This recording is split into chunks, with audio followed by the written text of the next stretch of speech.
Buenas tardes. Bienvenido. Mark, ¿qué tal? Por fin. Sí, por fin. Perdón por el retraso, hubo varias cosas ahí que resolver, pero ya estamos listos. Cuestiones técnicas que ya tuvieron solución. Bienvenidos a todas las personas que están conectando, viéndonos en esta nueva transmisión en vivo con Irving Gatel. De cualquier forma, ya saben las reglas, igual las voy a volver a decir.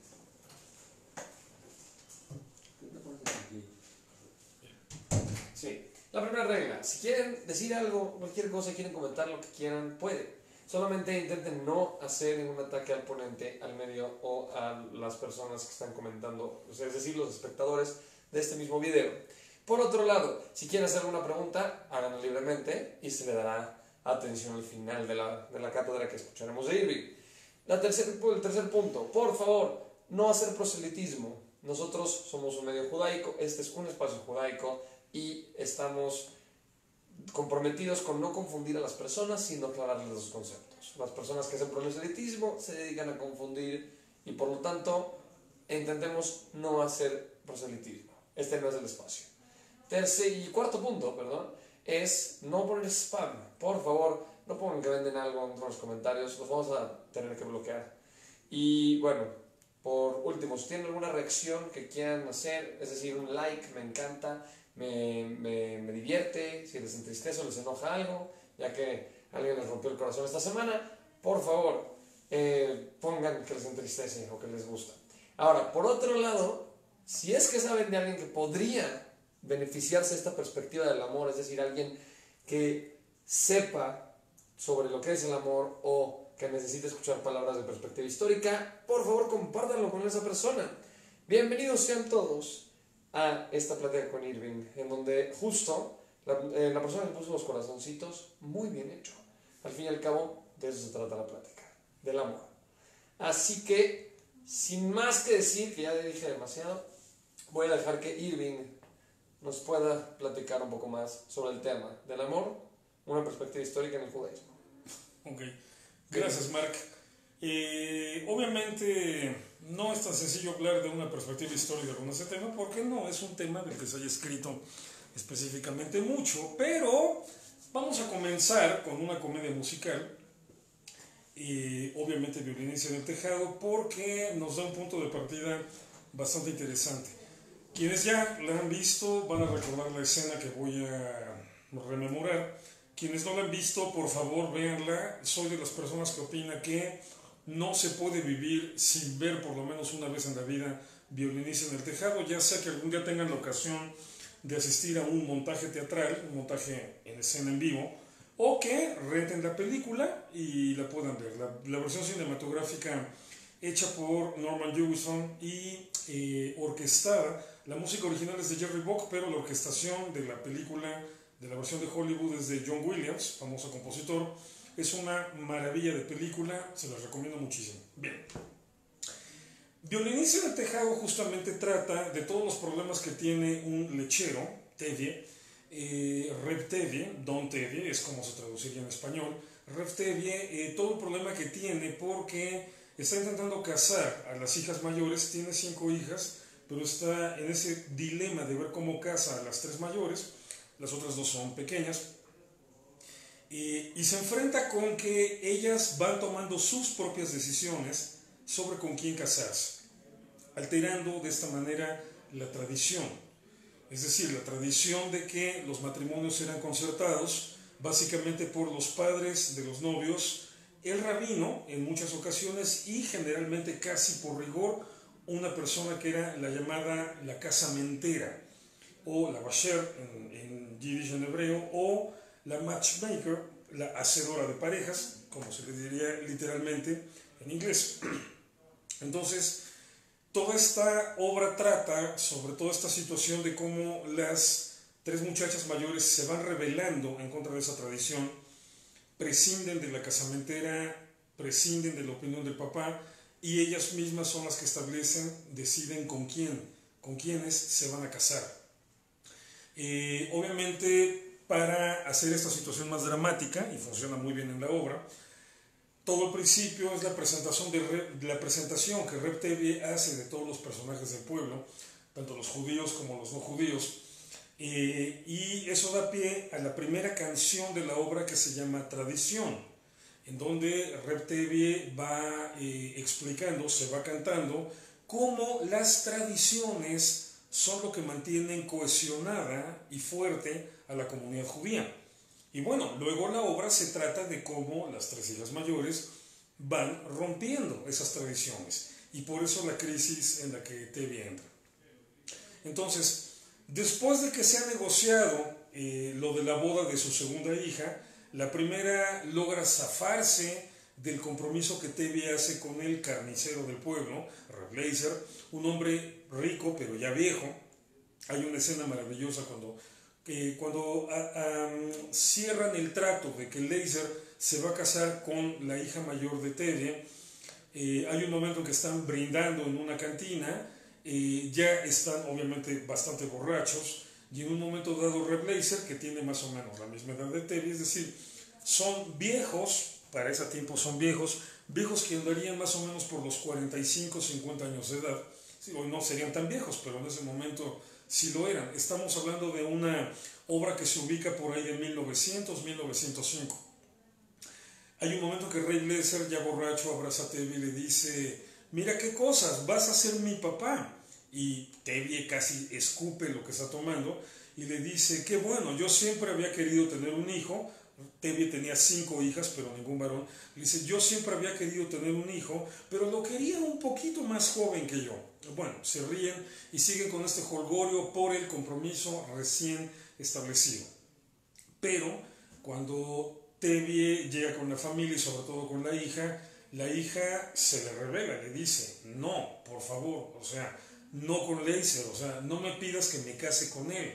Estoy dispuesta a ponerme a trabajar como sirvienta, como esclava, lo que sea, pero no me cases con él. Y es que la hija está enamorada del sastre. Entonces, bueno, viene todo el problema porque el sastre es un muchacho joven, pero pobre.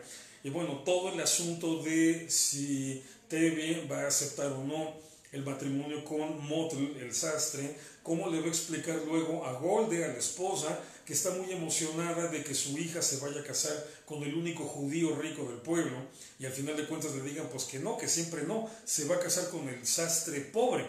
Entonces, bueno, todo este relajo lo logra superar y de repente viene la segunda hija con la noticia de que se va a casar, de que ha decidido casarse, con Perchik, un joven foráneo, recién llegado a esta población de Natevka, y un joven que es poco o nada religioso, que está muy involucrado en rollos políticos, es el típico judío de aquellas épocas en la Rusia todavía zarista, el típico judío de tendencias marxistas y socialistas.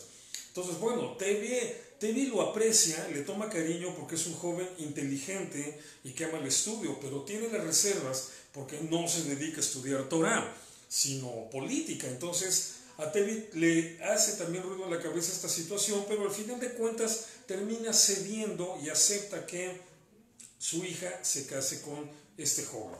Entonces, bueno, una vez que Tevye lo ha discutido con Golde, con la esposa, tienen una charla muy interesante, que es con lo que empiezo el tema hoy, y luego cantan una de las canciones más dulces y tiernas de esta comedia musical.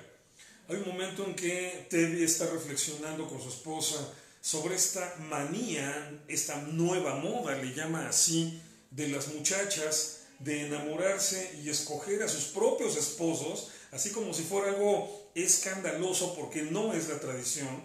Tevye de hecho tiene un soliloquio bastante chistoso en donde dice, bueno, o sea, estas son prácticas nuevas, no son como nuestras tradiciones. Y se queda pensando y dice, bueno, aunque seguramente nuestras tradiciones alguna vez también fueron prácticas nuevas.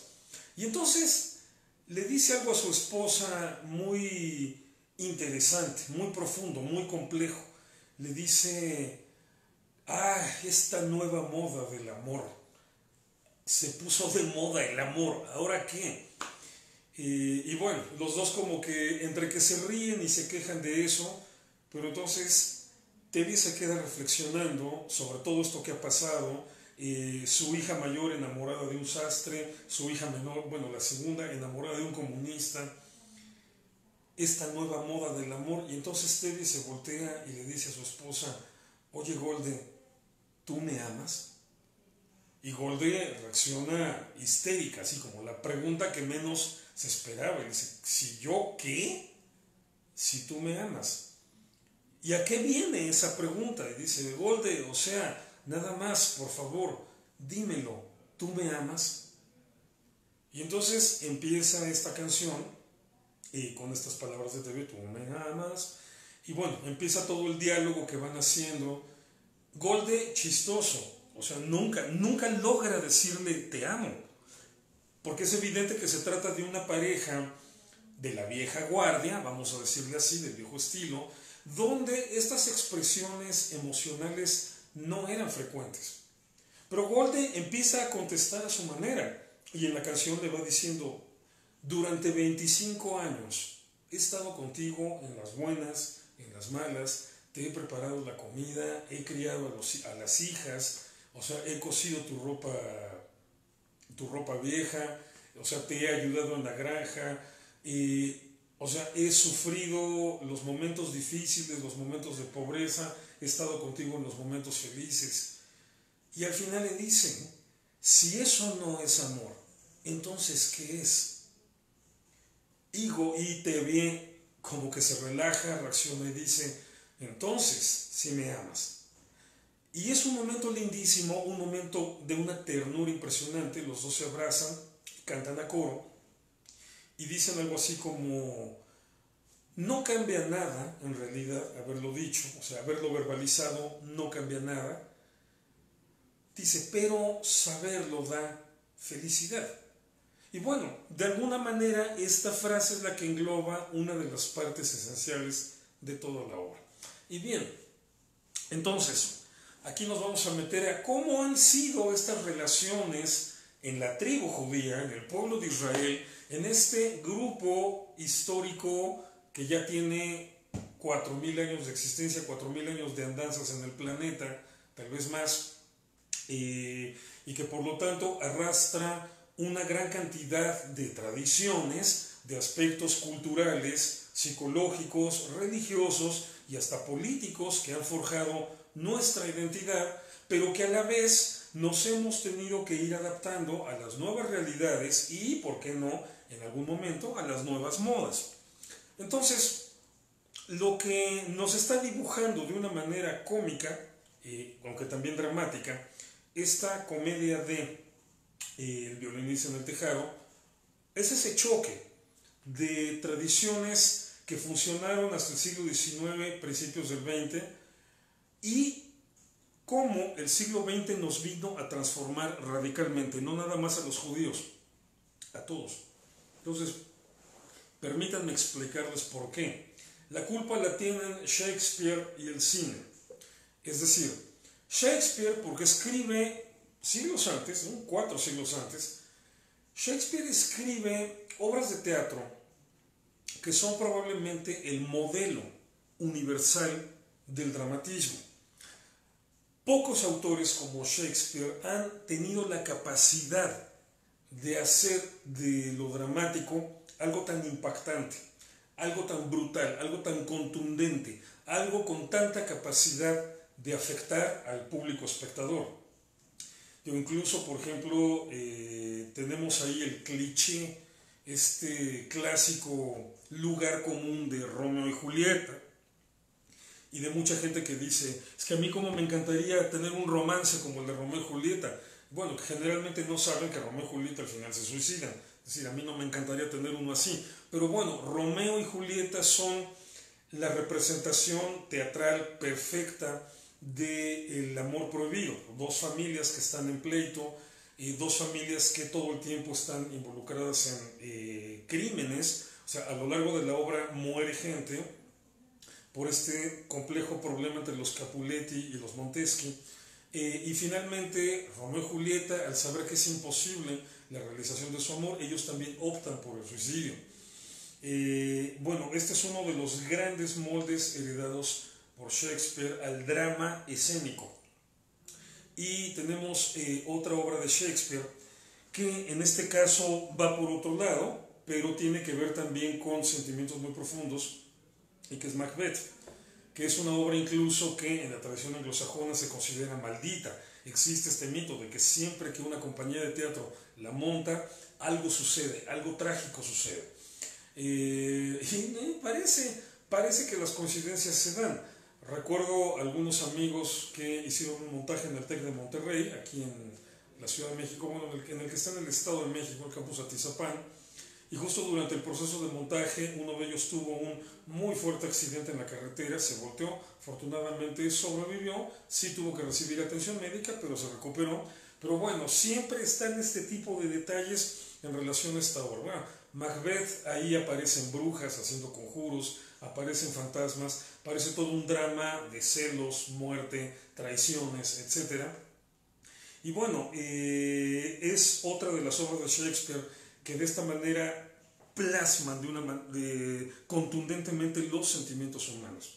Entonces, ¿qué hizo el cine cuando empezó a trabajarse ya como una industria? Ya una vez que los hermanos Lumière habían inventado el aparato como tal, la tecnología para filmar, para, digamos, presentar fotografías, imágenes en movimiento, y ya que Georges Méliès había desarrollado los conceptos de cómo crear historias, cómo contar historias, e incluso inventado los conceptos de edición y de efectos especiales, el cine, aún en su etapa muda, va a empezar a recurrir mucho a los esquemas de Shakespeare, va a empezar a recurrir a los paradigmas dramáticos y por lo tanto psicológicos y emocionales de Shakespeare.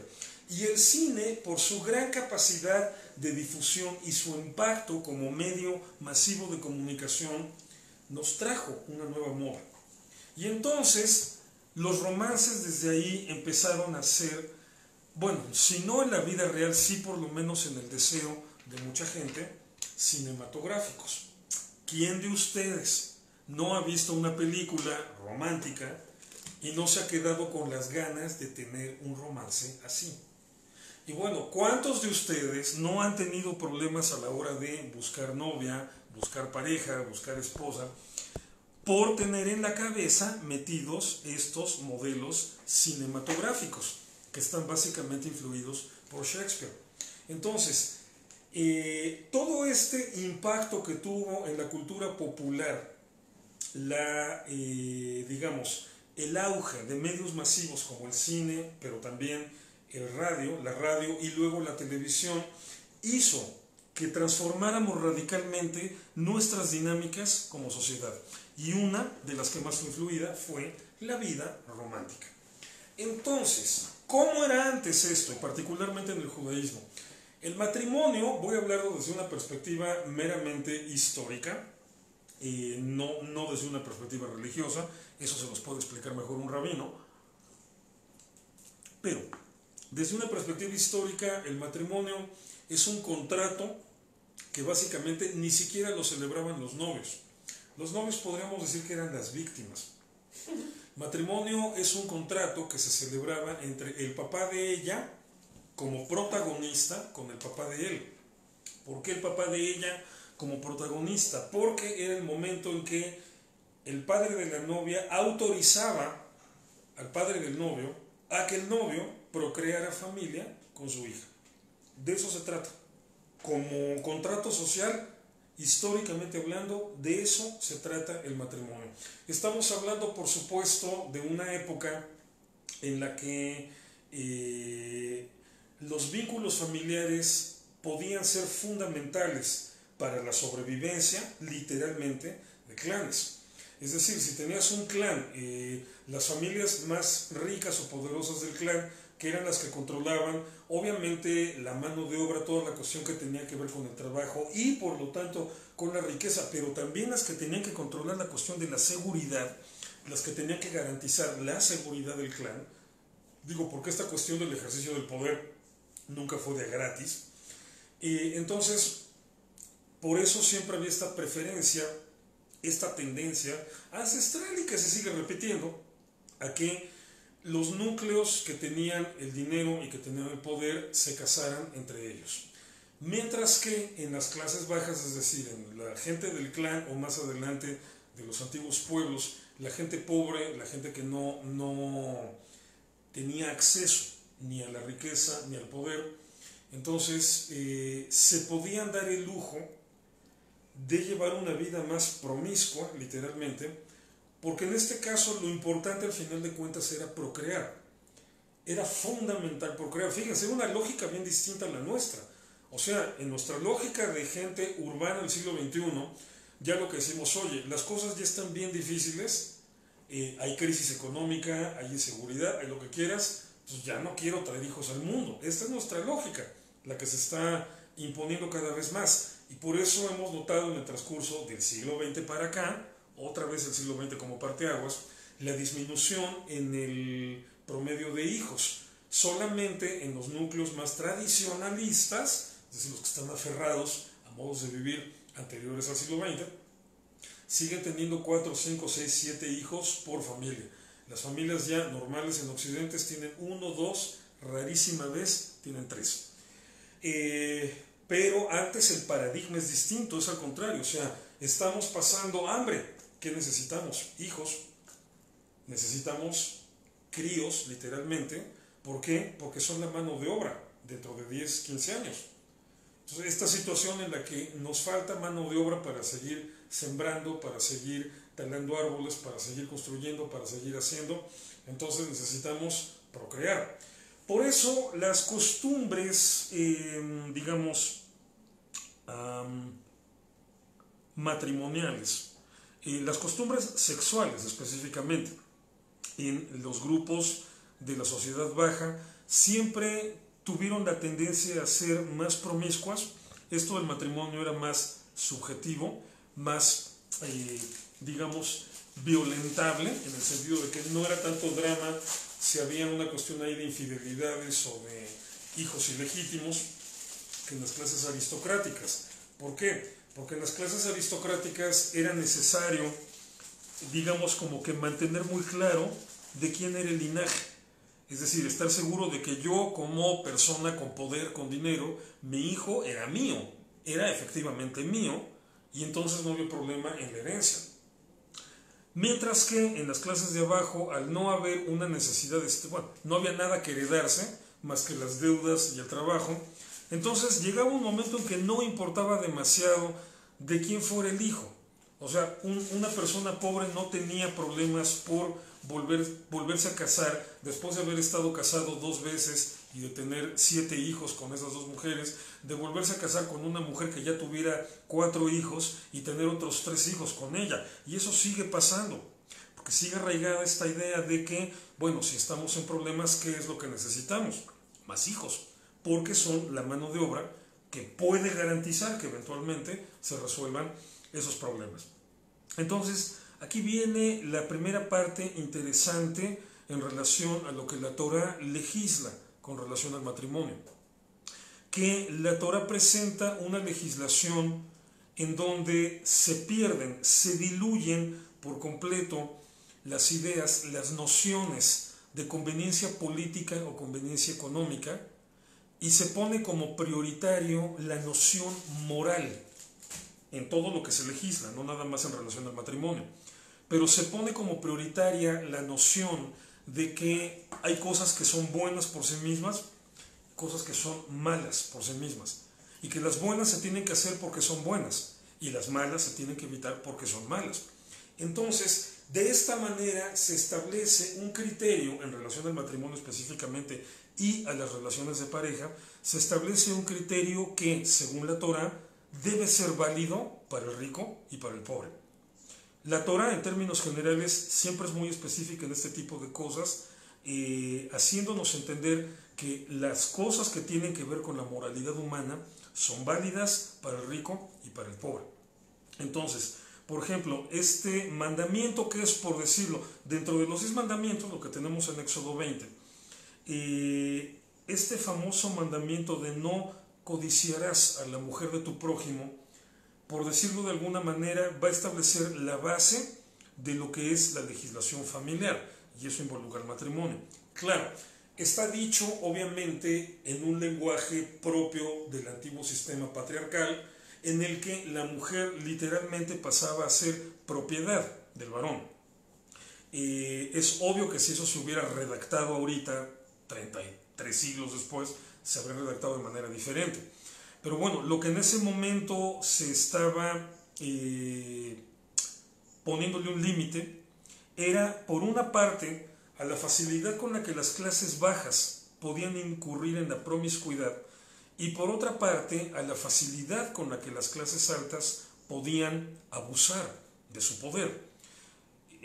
Porque esta situación se daba. Vamos a tener un ejemplo en el texto bíblico, en la narrativa del Tanaj, vamos a tener un ejemplo muy claro en el caso de David y Betsabé.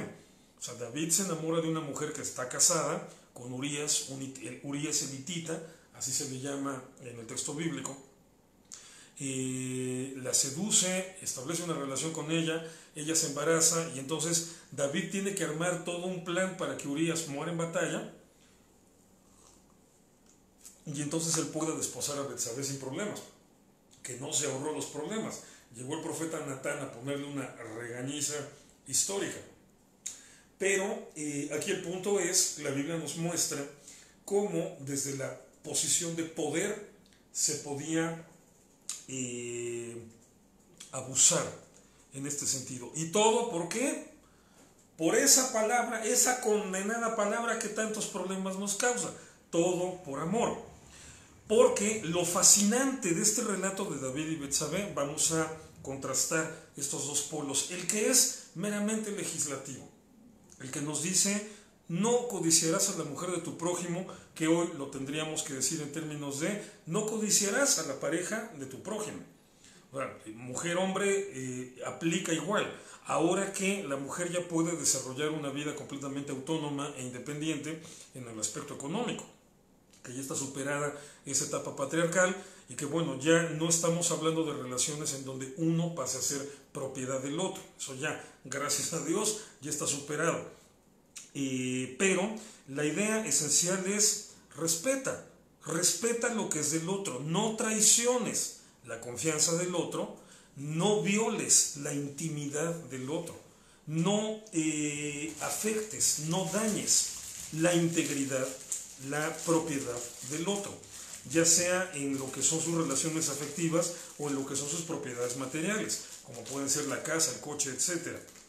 Está ese extremo eminentemente jurídico en el que al texto bíblico no le está importando tu situación emocional. Es decir, oye, pero es que estoy profundamente enamorado de la esposa de mi vecino. ¿Te aguantas? ¿Te aguantas? O sea, hay una ley, hay un orden que se debe seguir para preservar la integridad de la colectividad, y por lo tanto hay cosas malas que por ser malas no se deben hacer. Punto. Te enamoraste, te aguantas. Así, bueno, espérate unos 3-4 meses, ya. Con eso te puedes desenamorar. Si no te logras desenamorar y estás enfermamente enamorado de ello, bueno, es que estás enfermo, entonces necesitas terapia. Pero en el otro extremo está el relato de David. O sea, que nos dice que David vio a Betsabé y se enamoró perdidamente de ella. Y bueno, tal como nos explican los sabios de la tradición judía, también Betsabé se enamoró de David. Es decir, fue una relación en este sentido correspondida. Entonces, ahí ya nos metemos en la otra dimensión del problema, el amor. O sea, ¿qué pasa cuando el amor nos lleva a esa situación en donde no soportamos la tentación de alterar el orden de nuestras relaciones, el orden de nuestra vida? Bueno, en el texto bíblico tenemos un caso de cómo se desenvolvió todo este problema. Tenemos una situación en la que, bueno, David y Betsabé establecieron la relación, hubo que provocar que Urías muriera. Según el texto bíblico, David recibió sentencia de muerte por parte de Dios por este pecado, porque así está definido literalmente como un pecado. Y bueno, David, todo el acto de arrepentimiento que hace, Dios le perdona, no toma su vida, pero el bebé que había sido concebido por ellos muere. Eventualmente nace Salomón y él se convierte en el rey de Israel. Entonces, los místicos, los cabalistas, nos explican, los rabinos cabalistas nos explican que en realidad el error de David fue su impaciencia, que era evidente que si el linaje de los reyes de Israel iba a venir por Salomón, entonces era evidente que Dios sí tenía en realidad preparado a David para Betsabé y a Betsabé para David, pero que esa no era la ruta por la que se tenía que lograr esto. Que prácticamente podemos decir que manipuló el destino. Se le adelantó al destino, exactamente. O sea que efectivamente la perspectiva que se plantea es que Urías de todas maneras tendría que morir. Y claro, entonces, pero a través de providencia divina y no a manos de David. Exactamente, digamos, de manera natural.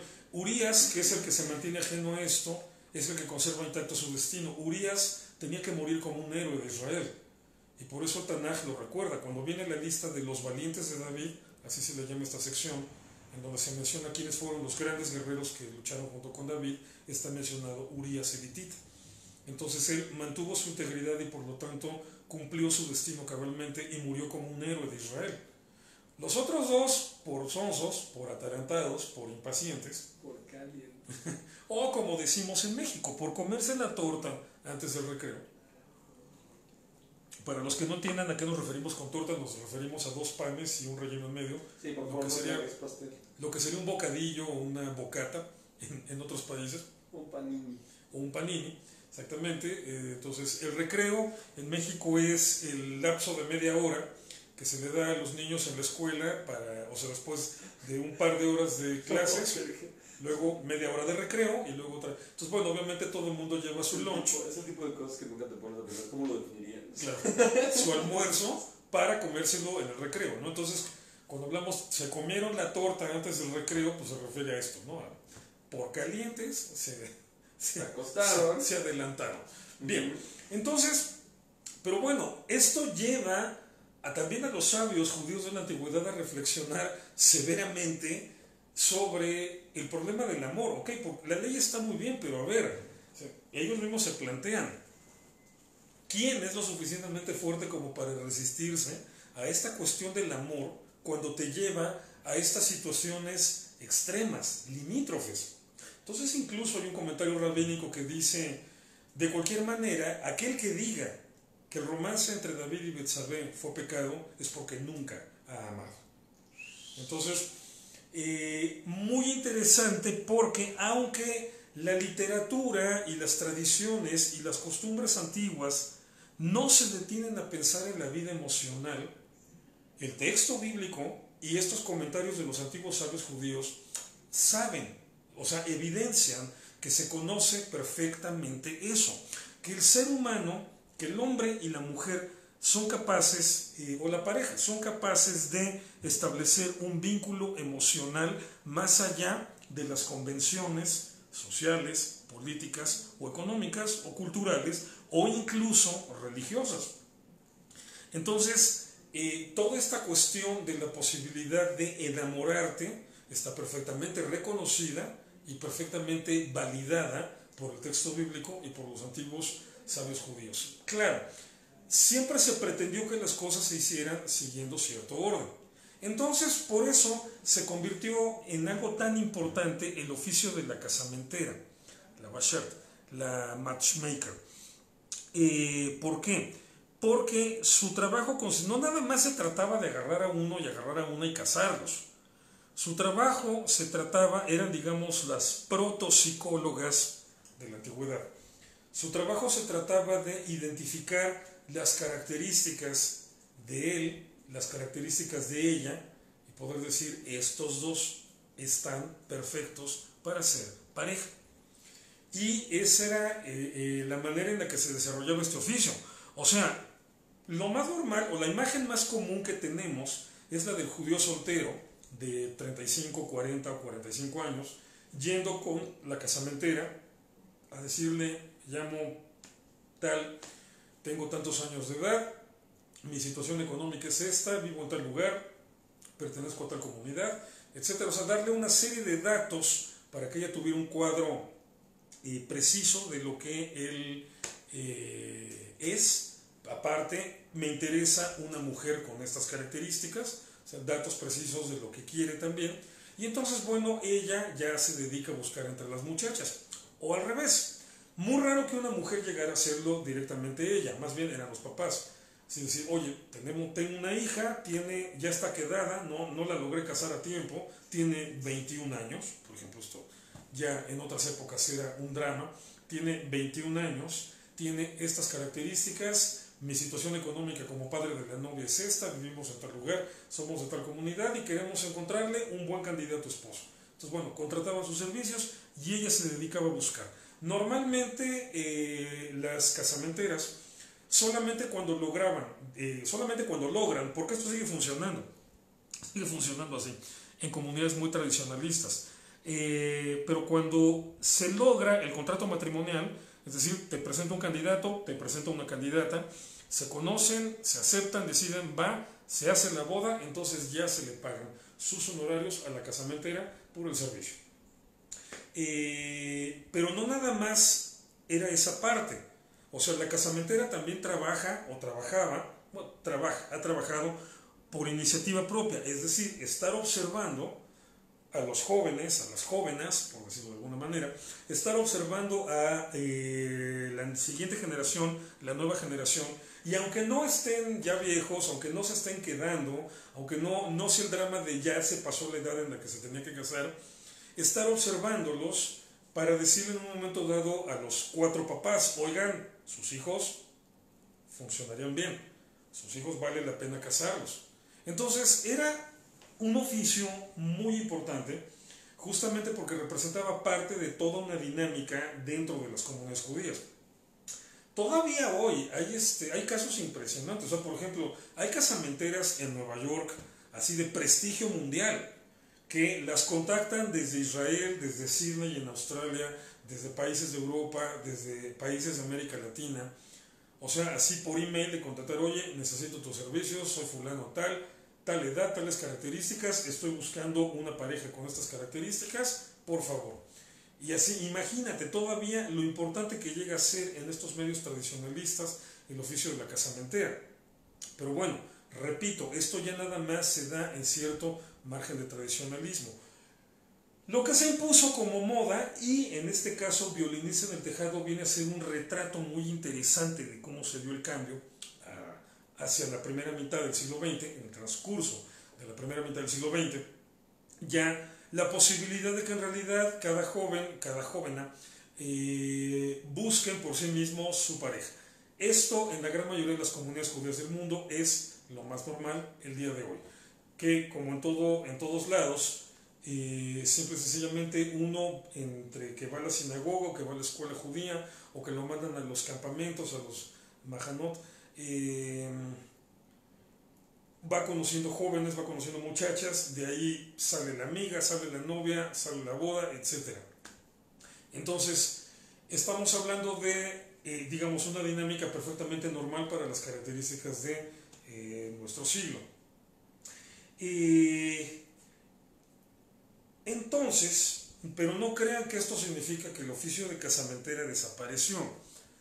En muchos sectores simple y sencillamente tuvo que adaptarse, tal vez diluir un poco la intensidad del oficio, pero todavía es muy común. Si no ya la presencia de una casamentera, la manía que se hereda y que mucha gente tiene de casamentero. Es decir, una cosa muy normal a Mark, ya no tardan en empezarle a pasar, es que lleguen a decirle, Mark, te tengo un shidduch. De hecho ya te ha de haber pasado, ¿no? Ya tienes bastantes años como para que te haya pasado algunas veces. Pues sí. Ok, deja que llegues a mi edad y vas a tener una lista interminable. ¿Qué es un shidduch? Es una cita, digamos, esta no necesariamente te la propone una casamentera, te la puede presentar tu hermana, te la puede proponer una amiga, te la puede proponer una tía, una amiga de tu mamá. En fin, que conocen una muchacha o la amiga de tu mamá que tiene una hija que te la quieren ahí encasquetar, pero el caso es que conocen a alguien que consideran que podría ser buena pareja contigo. Entonces, aunque ya no haya una casamentera profesional de por medio, esa es la expresión clásica, el shidduch, o sea, esta cita, pero que se hace ya a sabiendas de que es riesgo de matrimonio. O sea, si tú aceptas ir a esa cita, o sea, estás aceptando que la tirada, el objetivo, es ensamblar un noviazgo. Y entonces, bueno, conforme uno va siendo mayor, y sobre todo si uno sigue soltero, o si en algún momento dado hay un divorcio, y bueno, a los 40 y tantos años, 48 como en mi caso, está soltero, sí, no falta el momento en que alguien te diga, oye, te tengo un shidduch, y bueno, ya uno sabe de repente si acepta o no acepta. Esto es igual para mujeres y para hombres, aplica igual. O sea, esta evidentemente práctica patriarcal de antes de que la negociación básicamente era con el varón, ya no aplica. Por hombres y mujeres por igual, a cualquiera le pueden llegar diciéndole que ya te tengo a alguien que te quiero presentar. Y bueno, plática clásica de divorciados, cuando andamos entre los 40, 45, 50 años de edad y seguimos solteros, plática típica entre cuates, oye, preséntame a alguien, ¿no? Eso así, pero de lo más escuchado en las comunidades judías. Entonces, todavía sigue pesando culturalmente este asunto de la casamentera. Si no su presencia como tal, objetiva, sí toda esta tradición de que alguien te ayude a conocer a alguien con quien te puedas casar. Y vienen también digamos, las creencias tradicionales, como por ejemplo esta de que si una persona que presenta a alguien, a dos personas y se llegan a casar, o sea, ha hecho una gran mitzvah. Si lo logras hacer 3 veces, dicen por ahí, digamos, en tradiciones populares, si lo logras hacer 3 veces, es decir, si tú lograste presentar a 3 parejas que terminaron casándose, te has ganado el Olam Haba, te has ganado tu lugar en el mundo venidero por de esta manera haber contribuido a perpetuar al pueblo de Israel. Entonces, bueno, ya son creencias más bien populares, pero que reflejan la importancia que le damos a esto. Entonces, bueno, como podemos ver, hay una evolución a lo largo del tiempo, una evolución que no es exclusiva del pueblo judío. Esto fue más bien un asunto de aplicación universal, sobre todo en la cultura occidental. Pero bueno, todavía hace un siglo o siglo y medio, en términos generales, los matrimonios tendían a ser arreglados, sobre todo en las familias aristocráticas, o por lo menos sí se marcaban muy bien los límites de con quién te puedes casar y con quién no. Y esto, insisto, no era exclusivo para judíos. Por ejemplo, en la sociedad colonial novohispana, aquí en América, era obvio que las familias de alcurnia, las familias de abolengo, las familias aristocráticas o las familias ricas solamente podían casarse entre ellos. Y entonces había límites. Entonces, una muchacha de una buena familia no podía ser visitada ni frecuentada ni podía ir a lugares donde entrar en contacto con hombres que no fueran de buena familia.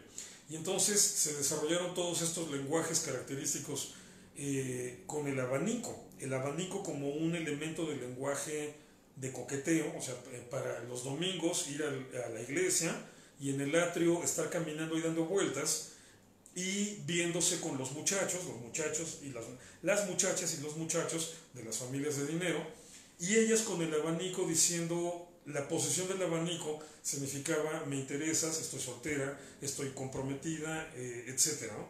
Entonces, son prácticas diferentes, claro, que la cultura cristiana, por ejemplo, en este caso colonial, era diferente a la cultura judía, pero de fondo las ideas, la esencia son la misma. ¿Por qué? Porque las sociedades tendían a organizarse de la misma manera. Entonces, esto viene a cambiar radicalmente con el siglo XX y viene a suceder otro aspecto que hace que se compliquen más las cosas. Y es que se inventó algo que ahora llamamos adolescencia. Obviamente está clasificada así por la etapa psicológica que representa, pero en la antigüedad prácticamente esto no existía. El bar mitzvah se celebra a los 13 años en el caso del varón, a los 12 años en el caso de la mujer. ¿Por qué? Básicamente porque a partir de esa edad legalmente ya se pueden casar. El único impedimento para que una mujer de 12 años se podía casar, pero el único impedimento para que llevara una vida marital, es decir, una vida sexual activa, es que no hubiese empezado su vida fértil, todavía no hubiese comenzado a menstruar. Pero se supone que ya en promedio en la antigüedad todas las niñas a los 12 años prácticamente ya habían iniciado su vida fértil, entonces ya podían casarse, los hombres a los 13, las mujeres a los 12. Claro, normalmente se esperaban un poco más, pero a partir de los 13 años el varón ya es adulto, los 12 la mujer ya es adulta en el concepto religioso judío. Es decir, no existía esta etapa de la adolescencia. Y lo que era lo más normal en esta época es que un niño de 12 años, que por ese momento su padre andaría entre los 30 y los 35 años, a los 12, 13 años ya tenía la obligación de empezar a colaborar en la manutención y en el cuidado de la familia. Y entonces, dependiendo de la actividad a la que se dedicara el padre, el hijo generalmente empezaba ya a aprenderla, si no es que ya la venía aprendiendo desde antes, pero empezaba ya a trabajar en forma porque ya era adulto. Entonces, el Talmud lo dice de esa manera. El hombre a los 13 años ya es adulto y a los 18 ya tiene que estar casado. Esto refleja que evidentemente en la antigüedad era muy raro encontrarte a alguien soltero después de los 18 años. Imagínate, Mark, ya estarías casado y con 3 o 4 hijos. Aproximadamente 7, 8 años los mayores. Entonces, imagina. Muy bien, gracias. Yo ya sería abuelo. Tú deberías ser abuelo. Exactamente. Entonces, estamos hablando de una época en la que se llegaba muy rápido a la edad adulta. De repente en la Edad Media se les ocurre inventar algo que se llama universidades. Los judíos ya teníamos las yeshivot, pero la yeshiva no obliga a nadie a estar soltero o a estar casado. Es la universidad en su modelo occidental la que eventualmente se va a convertir en una escuela de especialización, sobre todo porque a partir del auge del racionalismo se va a empezar a volver cada vez más complejo cada oficio humano y entonces va a requerir de un mayor nivel de especialización. Y bueno, con esto van a ir surgiendo las carreras modernas y ya con el gran desarrollo de la ciencia y de los oficios a partir de mitad del siglo XIX y sobre todo durante el XX, bien, ahora prácticamente estamos en una situación en la que no se vivía ni remotamente hace 3, 4 o más siglos. Y es esta situación de que tienes que estudiar una carrera o tienes que prepararte en algo muy específico para poder ingresar y desenvolverte bien en el mercado laboral. Entonces, ahora a los 12 años terminas de educación primaria, empiezas la educación complementaria o secundaria que le llaman, de 12 a 15. A los 15 estás en la educación media superior, que le llaman bachillerato en algunos países, preparatoria en otros, de los 15 a los 18, y a partir de los 18 empiezas ya con una carrera en forma. Licenciatura le llaman en algunos lugares, bachillerato en el mundo anglosajón, ingenierías, etc. Y bueno, generalmente duran 4 o 5 años este nuevo periodo, vas terminando entre 22 y 23, y luego viene la necesidad de especializarte todavía más, y entonces entras a la maestría o entras a los diplomados, y ahí se te van otros 2 o 3 años de la vida, y si bueno, luego quieres todavía especializarte más y aportar ya en el nivel de la investigación, entras al doctorado y ahí se te pueden ir 3, 4, 5 años más, y entonces vas terminando de estudiar a los 30, 32 años de edad. Ya, si no interrumpiste nunca tu preparación e hiciste maestrías y doctorados, sales ya, se supone, muy bien preparado.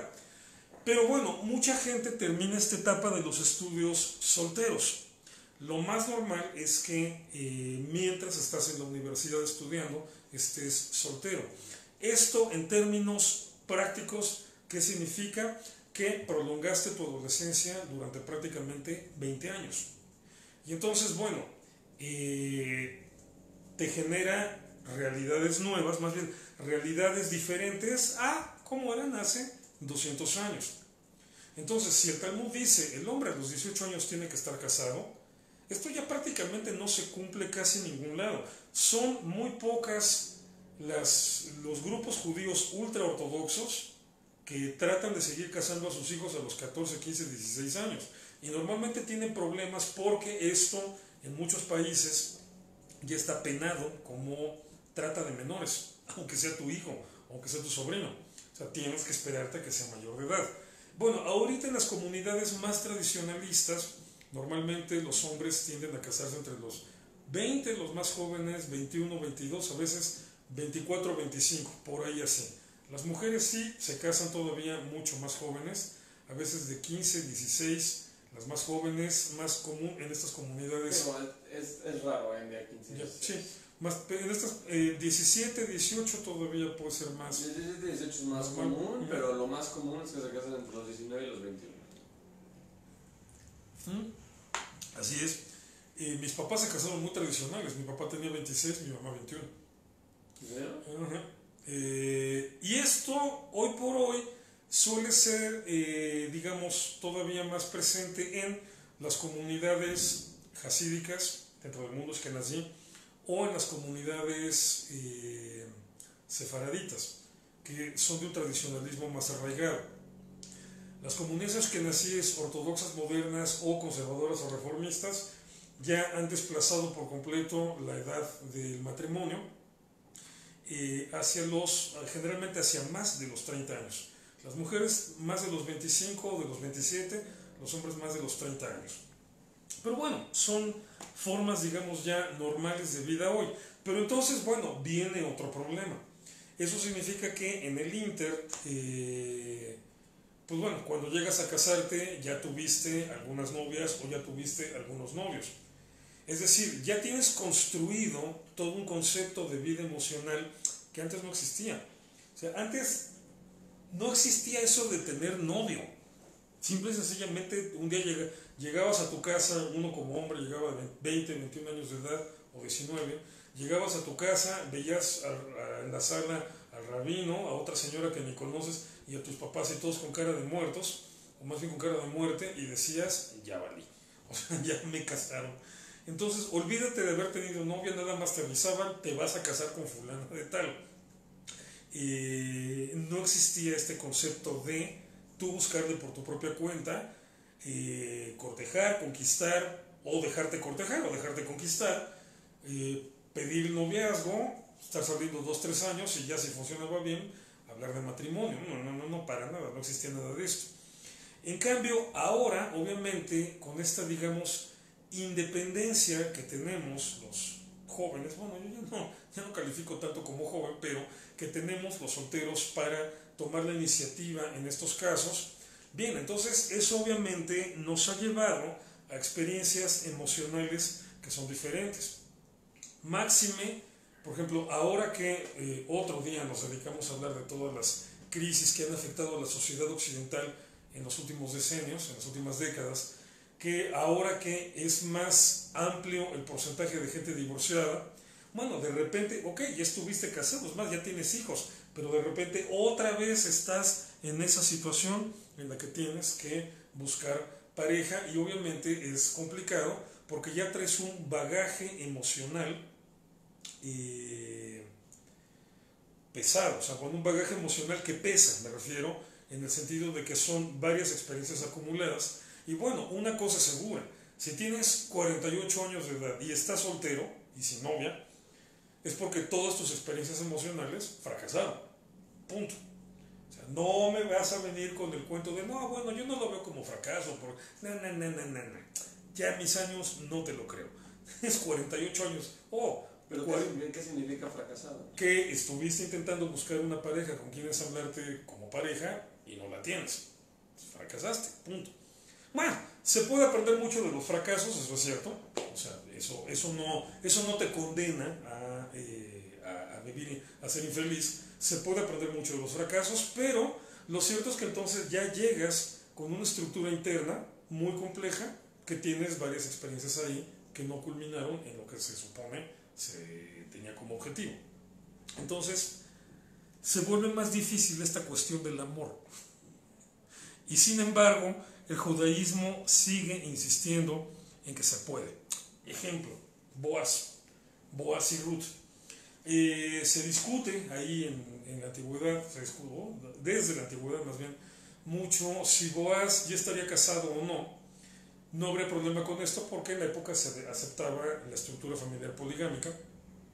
Pero bueno, Boaz, el del libro de Ruth, ya es un hombre grande de edad. En algunas tradiciones lo describen como un anciano. Claro, hablar de un anciano en esa época, estaríamos hablando de alguien de más o menos 50 años de edad. Casi como tú. Exactamente, casi como yo. Más bien yo casi como él.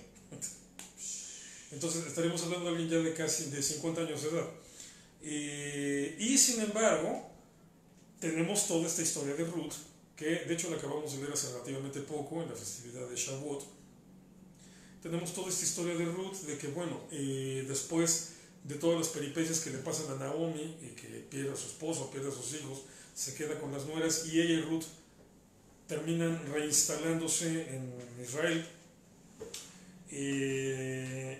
Bueno, Ruth sale a buscar trabajo, empieza a buscar, finalmente encuentra en los campos de cultivo de Boaz, llega con Naomi, le dice, estoy trabajando en los campos de cultivo de Boaz. Naomi dice, ese es pariente, ese nos puede, bueno, te puede redimir. Y entonces le da instrucciones, pues digamos, displicentes. Les dice, viene la fiesta, viene Shavuot, viene la fiesta de la cosecha, y después de la cosecha, o sea, evidentemente se van a servir bien. Después del festejo, nada más te vas siguiendo a Boaz, ves en dónde se acuesta y te acuestas con él. El texto bíblico usa un eufemismo de te pones a sus pies, pero es un eufemismo, o sea, lo voy a decir como es. O sea, lo que eso implica es te lo echas, literalmente. Y le dices que tú eres la viuda de su primo, para que entienda que él te tiene que redimir. O sea, lo agarró. Sí, se lo agarró ahí, se lo apañó. O sea, pero la elección no es algo esencial o sea, es la elección de los padres. Lo que pasa es que aquí ya estamos hablando del romance de un viejo y una viuda. O sea, si tú a los 40 y tantos años y a los 60 años vas a reiniciar tu vida, vas a volver a buscar pareja, pues ya tus papás generalmente a esa edad ya son gente de bendita memoria, o sea.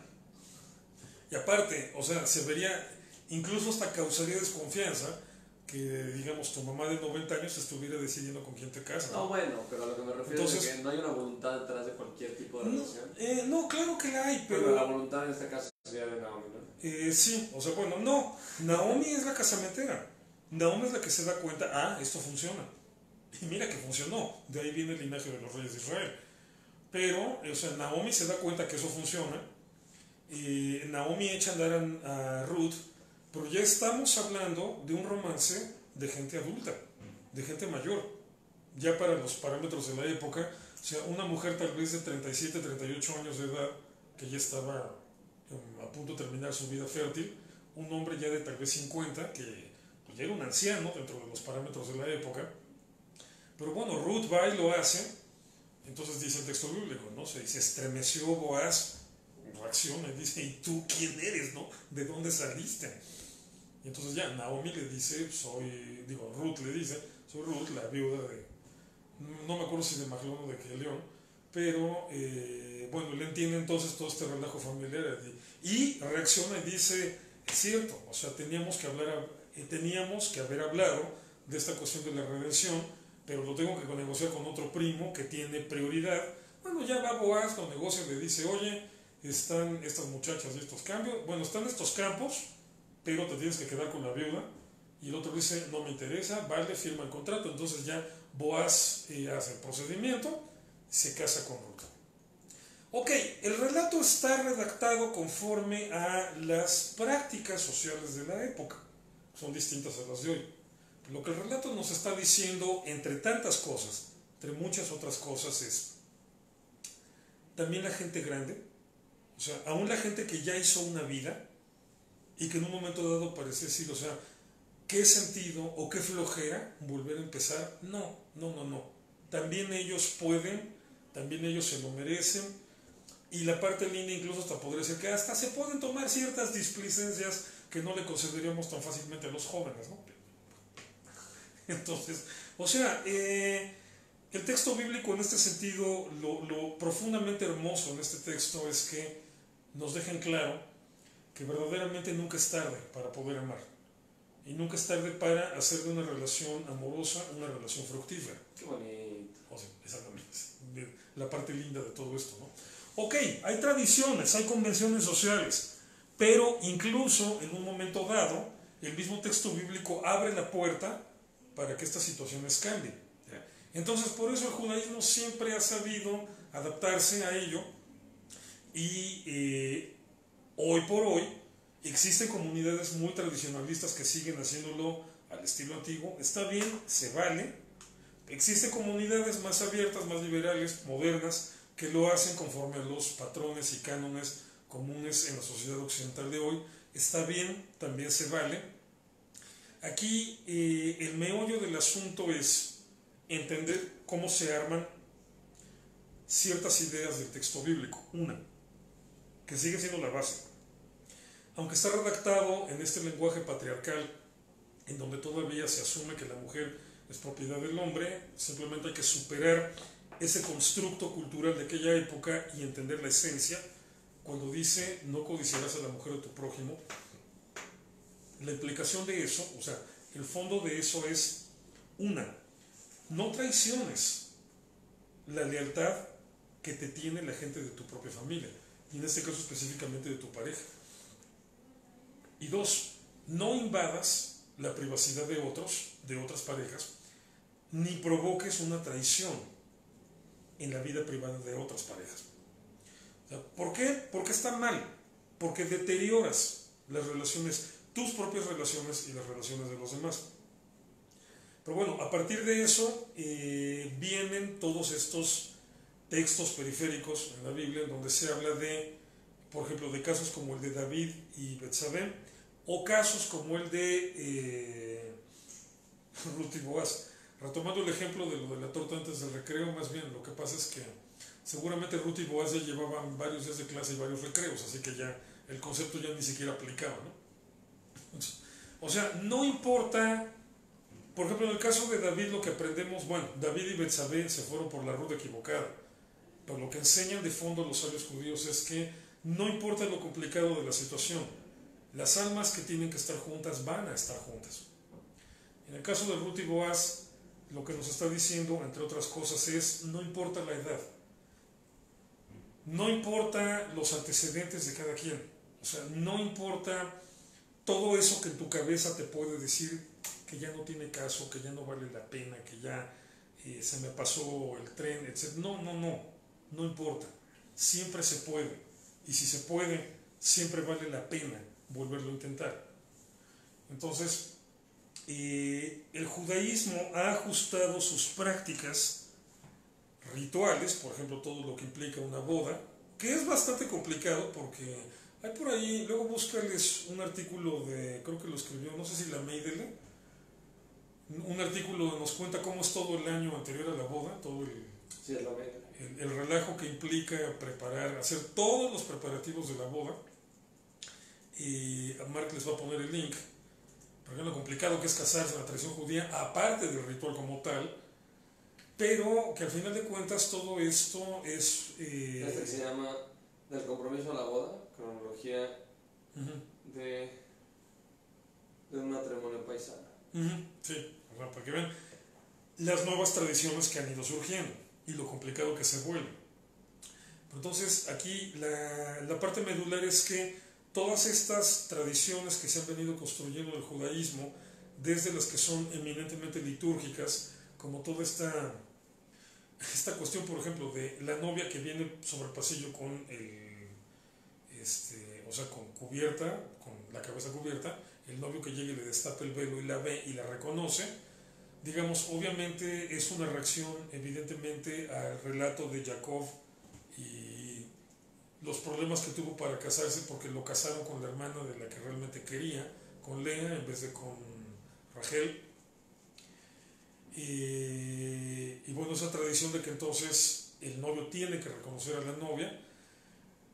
O, por ejemplo, una tradición también muy ashkenazí, que al llegar al palio, debajo de la jupá, el novio está ahí parado y la novia da 7 vueltas alrededor de él. Que el trasfondo psicológico, el trasfondo emocional de esto es una rememoración de la escena de Jericó, de la conquista de Jericó, del día en que Josué, llega con la tropa de los israelitas. Después de 6 días que le dieron una vuelta a la ciudad, el séptimo día, el mero día, le dan 7 vueltas a la ciudad, tocan las trompetas y las murallas se derrumban. Es la imagen de la mujer dando esas 7 vueltas, porque ella es la que ha logrado destruir las barreras del corazón del hombre, es la que ha logrado. Dos, ¿no? Bueno, obviamente ahora entendemos que de los dos, pero bueno, la representación original es la mujer dando vueltas alrededor del hombre. Sí. Claro, ahorita ya, en términos generales, todo eso que en el lenguaje antiguo tenía que ver con roles muy específicos del hombre o de la mujer, ya aplican de los dos hacia los dos, ¿eh? Ahí sí, sobre todo en una sociedad tan matriarcal como la sociedad judía. Por ahí dicen que los judíos solamente nos enamoramos perdidamente cuando nos encontramos a la mujer que realmente nos va a traer a dar las órdenes que no vamos a poder decir que no, ¿verdad? Puede ser. Puede ser. Mira que si no lo he visto a lo largo de casi medio siglo. En fin, otro día hablamos del patriarcado y el matriarcado en la comunidad judía. El caso es que todas estas tradiciones se han ido adaptando a la vida moderna en cada etapa, y bueno, eso ha garantizado la sobrevivencia del pueblo judío y sobre todo la capacidad, la posibilidad de siempre reconocer la importancia, la preeminencia del amor, de este vínculo que se tiene que construir entre dos personas. Claro, hay que escoger bien con quién, pero se tiene que construir entre dos personas un vínculo que debe ser permanente y un vínculo que debe ir profundizando cada vez más, para que tenga sentido, para que realmente sea emocionante ese momento en que Tevi le pregunta a Golde, ¿me amas? Y ella le dice, durante 25 años me he partido la vida contigo aquí, cuidando hijos, sufriendo pobrezas, en los momentos felices, etc. Si eso no es amor, entonces ¿qué es? Te dice entonces, si me amas. Y eso es maravilloso ver la escena como los dos parecen encontrarle sentido a la existencia misma en ese momento. Entonces, en el judaísmo siempre va a estar presente esa insistencia en que el amor entre dos personas debe ser algo fundamental. O sea, sí, antes los matrimonios se arreglaban, pero de todas maneras insistía en que debía existir ese amor entre la pareja. Eran paradigmas diferentes con los que funcionaba la sociedad. La situación cambió, ahora es al revés. Ahora parece que lo normal es que primero es el amor y luego es la boda. Bien, se vale, está bien. Pero el punto es entonces que uno haga las cosas de esa manera adecuada y correcta, entendiendo que la única manera segura de construir tu propia felicidad es construyendo la felicidad del otro.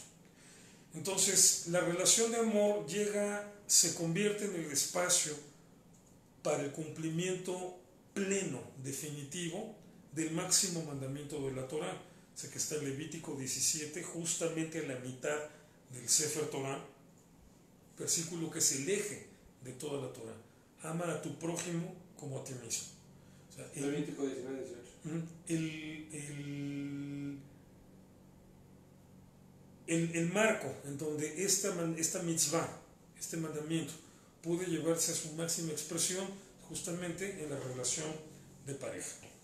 Entonces, ese es el centro de la Torah. O sea, literalmente, estoy hablando literalmente. Si ustedes extienden todo el rollo de la Torah, así de punta a punta, en el centro, o sea, por eso Levítico es el tercer libro de en medio, y ese capítulo 19, por las extensiones de los demás capítulos del texto, ese capítulo es el capítulo central de la Torah, y ese versículo es el punto intermedio de la Torah.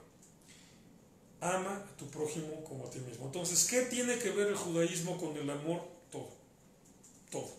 El judaísmo siempre se ha entendido a sí mismo como la religión del amor. Antes que otra cosa, del amor a la vida, en su sentido más amplio. Pero ya conforme vamos empezando a particularizar los temas, también llega a este punto donde es fundamental el amor que puede haber entre dos personas integrándose como una pareja. Y cuando viene la familia, cuando viene la descendencia, la manera en la que este amor se proyecta. Entonces, la máxima expresión de este amor, por supuesto, en los términos tradicionales bíblicos, es: dejará el hombre a su padre y a su madre y se unirá a su mujer y los dos serán una sola carne. El significado esencial de una sola carne es el bebé, es decir, la capacidad creadora del amor. El amor, en este sentido, es lo que nos hace verdaderamente ser imagen y semejanza de Dios. Que el versículo del Génesis donde se menciona esa cualidad de Dios y del ser humano, que está el ser humano hecho de imagen y semejanza, es cuando se habla de la creación. Creó Dios al hombre a su imagen y semejanza, varón y hembra. Entonces, el momento donde el ser humano logra reproducir la plenitud de la imagen y semejanza divina es en el momento de la procreación. Por eso la importancia, obviamente, que el judaísmo pone en el hecho de que tenemos que dejar descendencia, garantizar la siguiente generación. Familias que deciden tener 8 hijos, 9 hijos, 10 hijos, algunos no optamos por tantos, pero bueno, dejar ahí la siguiente tanda de judíos es una mitzvah. Y bueno, ¿cómo se los explico? Ya como experiencia personal, yo tengo una hija, la experiencia que significa tener a esa persona, ya no es nada más la situación de la pareja, es muy diferente la impresión que causa el hijo o la hija. Pero, o sea, si en algún momento dado de la vida logré entender o percibir, no me atrevo a decir que a entender, me limito a decir que a percibir la posibilidad de un amor profundo e inexplicable, o sea, más allá de mis capacidades racionales, pero eso sí, con una pureza absoluta, ha sido en el marco de lo que significa en mi vida mi hija. Entonces, bueno, y todo eso obviamente reforzado porque el bagaje que tenía yo detrás de eso, el bagaje de la tradición de la religión judía. Bien, ya le di muchas vueltas al asunto, supongo que hay gente que quiere preguntar. ¿Alguien que quiera empezar? Vamos a agarrar primero a Aurora Inés López Morales, que tiene una pregunta chica, aparte es amiga. Saludísimos. Ruth y Boaz, ¿son un ejemplo de matrimonio mixto? No porque en el contexto histórico en el que tenemos que ubicar el libro de Ruth, Ruth está considerada, de hecho Ruth es el modelo de la conversa. El modelo de la conversión al judaísmo es Ruth, precisamente, porque lo que le dice Ruth a Naomi en el momento que decide que se aferra a regresar con ella a Israel es: a donde quiera que tú vayas yo iré, a donde quiera que vivas viviré, tu pueblo será mi pueblo y tu Dios será mi Dios. En donde tú mueras yo moriré y allí mismo me enterrarán. O sea, es todo lo que implica el concepto de conversión al judaísmo. La conversión al judaísmo no es nada más el cambio de credo. Decir, ya dejé de creer en unas cosas y ahora creo en otras. No.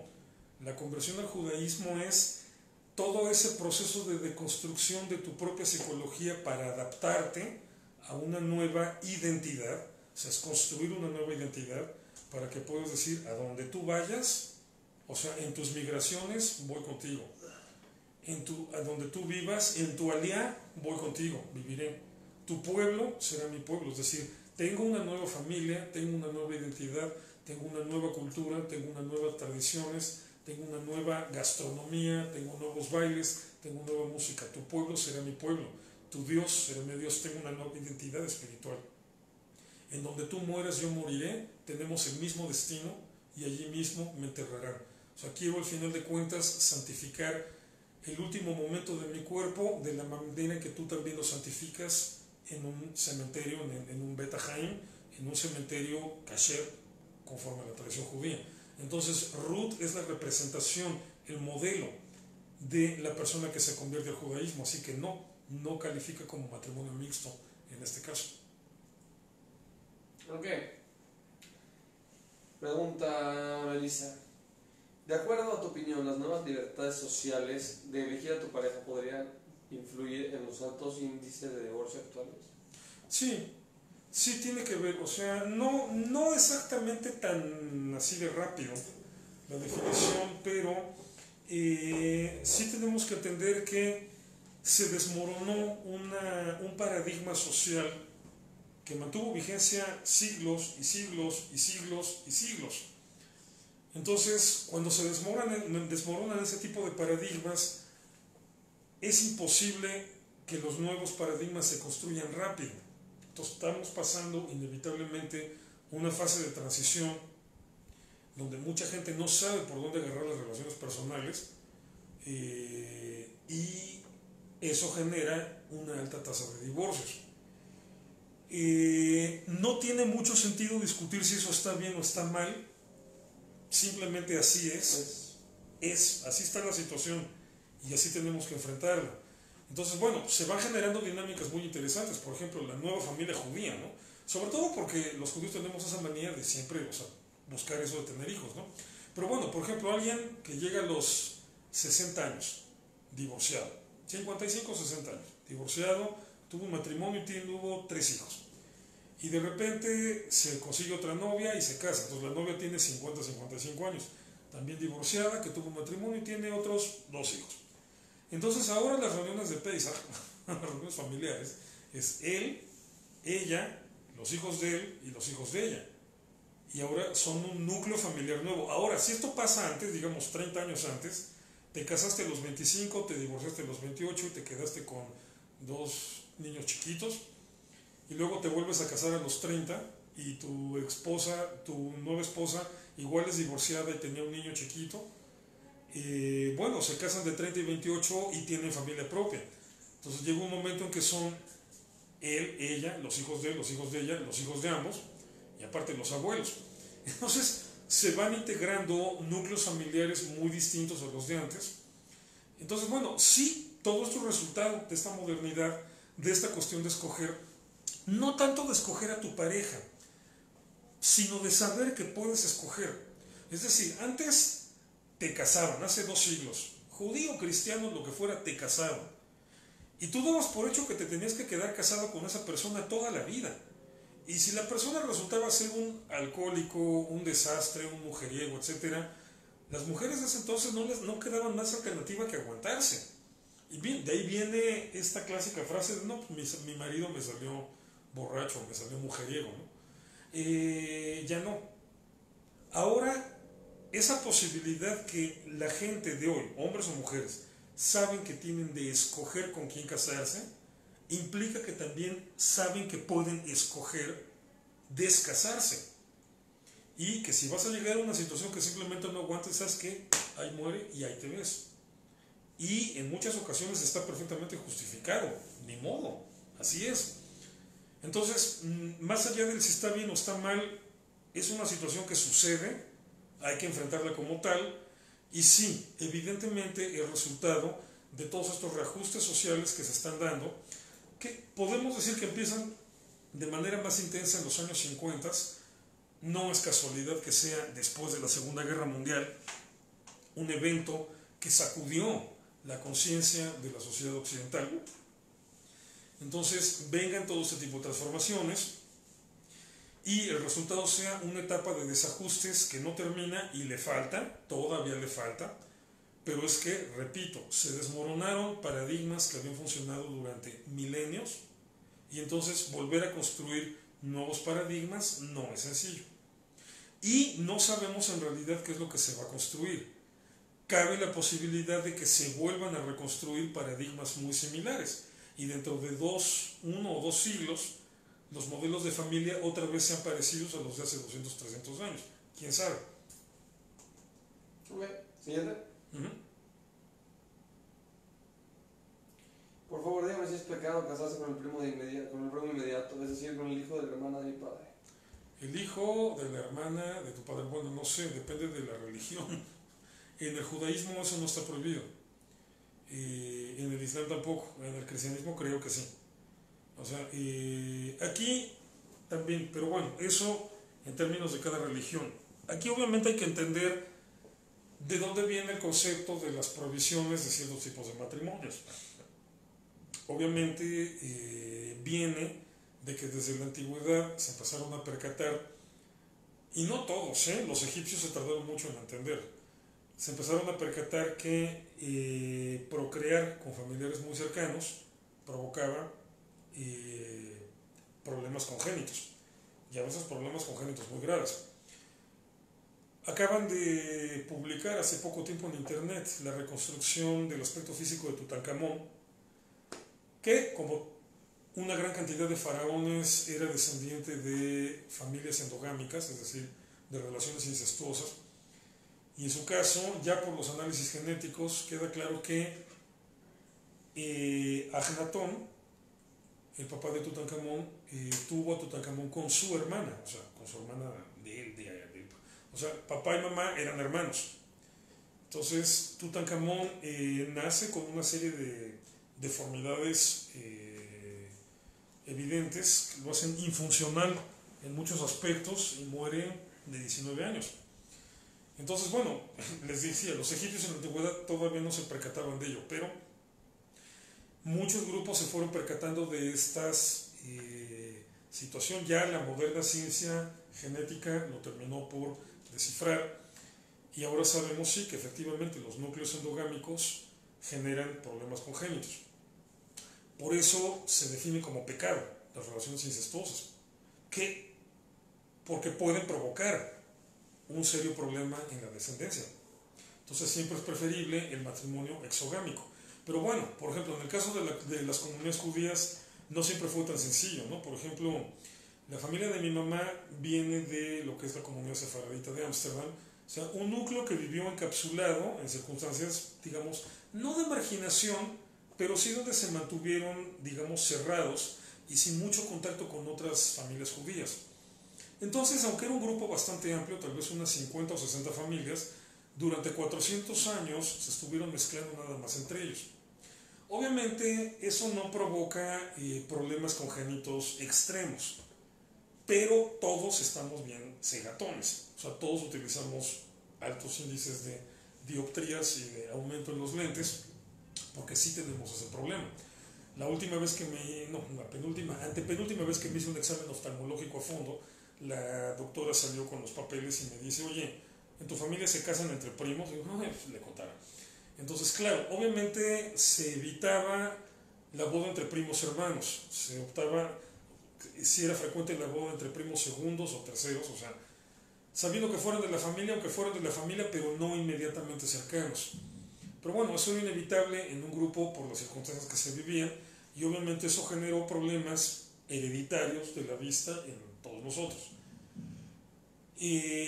Por eso, ya ahorita más bien que entenderlo como pecado, o sea, no es una cuestión cósmica que digas, oh, me casé con mi primo, Dios se enojó. No.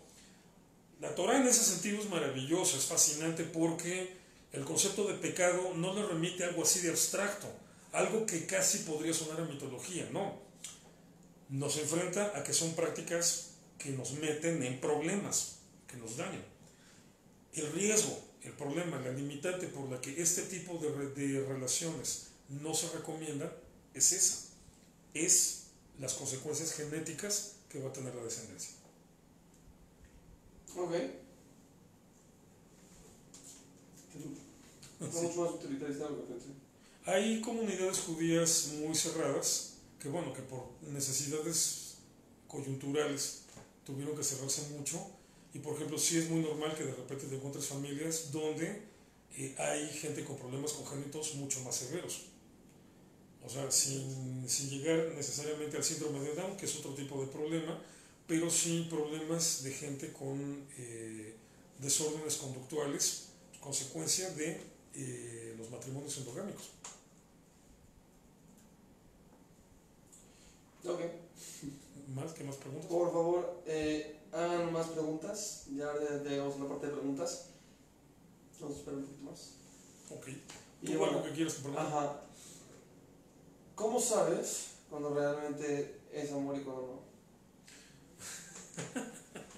O sea, No, yo, enamoramiento. aparte yo, ¿no? O sea, No, teóricamente. me vas a venir a preguntar, Irving, ¿tú sabes si esto es amor o no? ¿Cómo sabes? Me lo preguntas a mí. O sea, podría ser un amor inmaduro, podría ser no amar de manera completa, podría ser una obsesión. Claro, o sea... Dentro de la parte histórica, ¿no existe algún intelectual o alguien que haya hablado sobre este tema? No, claro que existe, pero bueno, pues obviamente van variando los parámetros, ¿no? Hay que regresar a Shakespeare, que lo mencionó al principio. O sea, lean obras de teatro de Shakespeare, muchos de sus personajes se conducen con unas patologías impresionantes. Obviamente voy a retomar algo que se discutió en la charla sobre judaísmo y psicoanálisis, que les decía yo, sí, frecuenten al terapeuta, por favor, eso ayuda mucho. El problema aquí es que nos estamos metiendo en un asunto casuístico, o sea, cada caso tendría que ser diferente.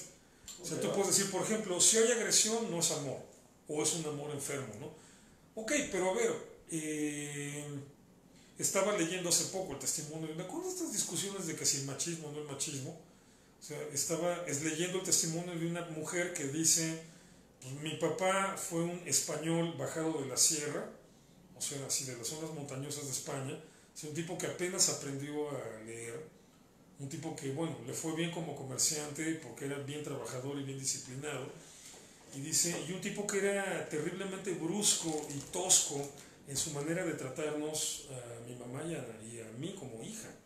O sea, una persona que nos trataba de una manera que muy fácilmente mucha gente habría considerado agresiva. Y dice, pero bueno, lo que pasa es que él se veía así en su trato normal, así, todo rudo, gritaba, nos alzaba la voz, se paraba, aventaba cosas, etc. Pues jamás nos puso el dedo encima. Y dice, y bueno, nosotros que lo conocimos en lo privado, o sea, pudimos ver lo profundamente tierno y amoroso que era. Dice, o sea, aunque mi papá tenía esos esquemas que hoy parecerían violentos, cualquier persona diría que son violentos, les juro que jamás conocí un hombre más amoroso que mi papá. Entonces, bueno, claro, o sea, obviamente, pues tienes que considerar que si viene de un contexto como ese, de repente cabe la posibilidad de que tenga esas formas de comportamiento. Que si en cambio ves a una persona que creció, por ejemplo, aquí en Polanco, que estudió en la Ibero, que hizo posgrados en Harvard y que trabaja en una multinacional y lo ves pegando de gritos y aventando cosas al aire, perdón, ese tipo sí está fuera de sí.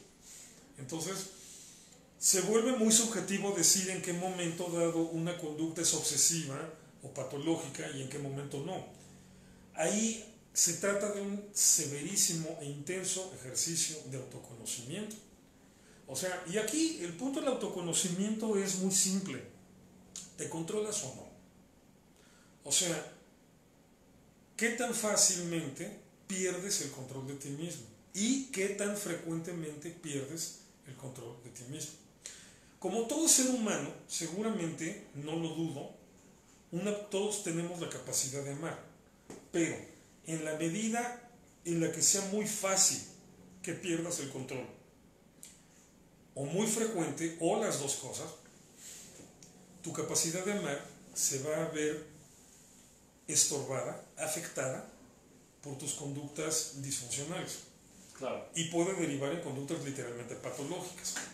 Entonces, aquí no hay pierde. Teniendo como origen, ¿qué? Bueno, pueden ser muchas cosas. Traumas, carencias, complejos, o sea, pueden ser cualquier, por eso recomiendo, sí, de cuando en cuando dense una vuelta con un terapeuta. Aquí la parte compleja es que de repente la posibilidad de, más bien, ¿cómo lo explico? O sea, uno mismo se limita al decir, o sea, yo no pierdo el control. A ver, vamos a plantearlo de esta manera. Es que sí está enredado, está enredado el tema. Vamos a plantearlo de esta manera. Tú no te puedes hacer tonto con tu descontrol.